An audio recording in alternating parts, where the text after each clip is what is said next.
you for visiting. Today's story time is about how I lost my sight twice. When I was 16, I developed something called idiopathic intracranial hypertension, which is a very fancy way of saying we have no idea why you've developed a fluid buildup in your brain. I had x-rays, CAT scan, MRI, and spinal taps to diagnose this condition. It was treated with medication to drain the fluid, and the time that took, the pressure from the fluid crushed my optic nerves, which is what left me legally blind. No form of surgery or corrective lenses can help when your optic nerve is, for all practical purposes, dead. If you look at my optic nerve from the outside, it's completely white. There is no sign of blood flow. The assumption is that there's still a little bit left in the center where they can't see, because I can still see something. I'm not completely blind. The condition left me with no depth perception because my right eye was much more severely affected than my left, and no peripheral vision, also called tunnel vision. I can only see where I'm looking, which can be really difficult anywhere, especially in crowds. My vision was stable though, and so over time I learned to adapt and work with the vision that I had. And that worked for many years, until 7 years ago, the doctor at the optometry clinic at the University of Waterloo thought that she saw early signs of diabetic retinopathy, which is when the blood vessel in your retina bursts and starts to leak. Essentially, your retinas are bleeding. I was sent to an ophthalmologist who did a test and never got back to me. Now, because my sugars were under control at the time, and I had done all of the things that for many years the doctors had told me to do, which is a whole other tale in itself, I thought that no news was good news. Apparently I was wrong. And 2 years later, while I was on vacation, I woke up the morning I was set to leave, and I couldn't see anything at all. My vision was completely black.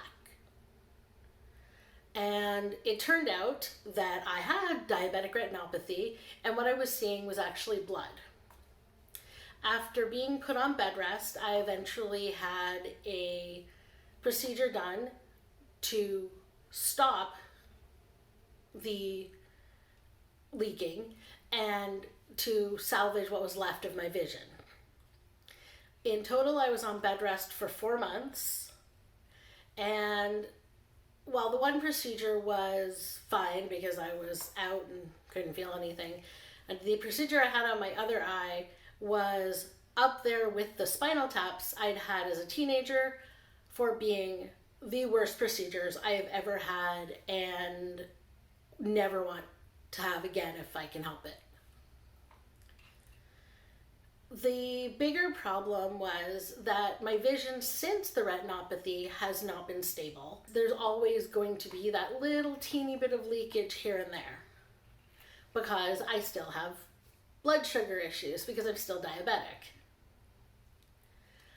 All of the adaptive techniques that I had developed over the many years of having poor but stable vision are completely useless to me now because my vision is just that much worse. And these last 5 years adjusting to the second vision loss has been a lot harder and a lot worse than even losing my sight as a teenager. Now I cannot read. For all practical purposes, I just can't read anymore. It requires the text to be so incredibly large that without an adaptive device or a program on the computer, it just doesn't happen. I still do things that I used to do, like I'll pick up a jar and realize I can't read the label. But I found little tricks around that more recently. I am now basically night blind, which really sucks when you're someone who likes darkness, night, candlelight, all of that. It doesn't work for me. Now I need pretty much stadium lighting all the time. And my right eye is nil. It's considered useless. It barely sees anything at all.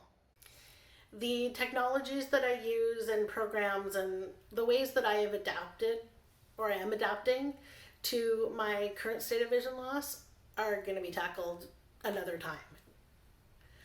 But I just wanted to explain a little bit about what happened to me and how I lost my sight twice. You guess you could call me double blind. Thanks again for stopping by, and remember the golden rule. Don't be a dick. Toodles!